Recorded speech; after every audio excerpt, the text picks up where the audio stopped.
دیکھ ربکا تیرے سامنے موجود ہے، اسے لے اور جا اور خداوند کے قول کے مطابق اپنے آقا کے بیٹا سے اسے بیاہ دے۔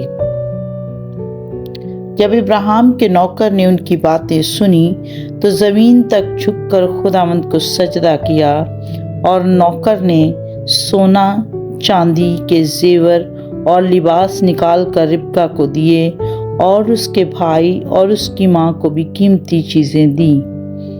اور اس نے اور اس کے ساتھ کے آدمیوں نے کھایا پیا اور رات بھر وہیں رہے۔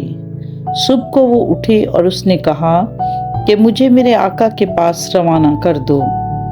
ربکا کے بھائی اور ماں نے کہا، لڑکی کو کچھ روز، کم سے کم 10 روز ہمارے پاس رہنے دے، اس کے بعد وہ چلی جائے گی۔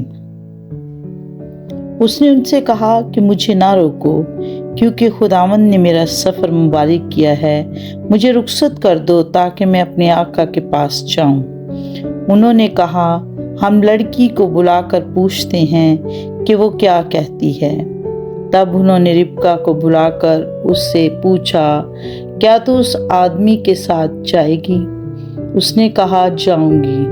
تب انہوں نے اپنی بہن ربکا اور اس کی دائیا اور ابراہیم کے نوکر اور اس کے آدمیوں کو رخصت کیا، اور انہوں نے ربکا کو دعا دی اور اس سے کہا، اے ہماری بہن، تو لاکھوں کی ماں ہو، اور تیری نسل اپنے کینہ رکھنے والوں کے پھاٹک کی مالک ہو۔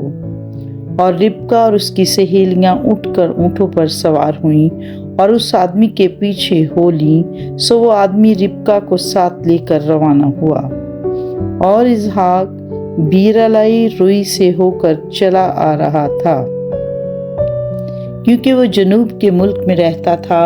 اور شام کے وقت اسحاق سوچنے کو میدان میں گیا، اور اس نے جو اپنی آنکھیں اٹھائی اور نظر کی تو کیا دیکھتا ہوں کہ اونٹ چلے آ رہے ہیں۔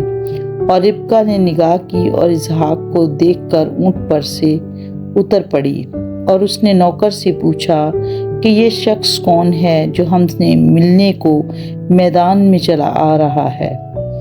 اس نوکر نے کہا، یہ میرا آقا ہے۔ تب اس نے برقع لے کر اپنے اوپر ڈال لیا۔ نوکر نے جو کیا تھا سب اسحاق کو بتایا، اور اسحاق ربکا کو اپنی ماں سارہ کے ڈیرے میں لے گیا۔ تب اس نے ربکا سے بیاہ کر لیا اور اس سے محبت کی، اور اسحاق نے اپنی ماں کے مرنے کے بعد تسلی پائی۔ پاک کلام کے پڑھے، سنے، سمجھے اور عمل کیے جانے پر خداوند کی خاص برکت ہو۔ خدا کا شکر ہو، آمین۔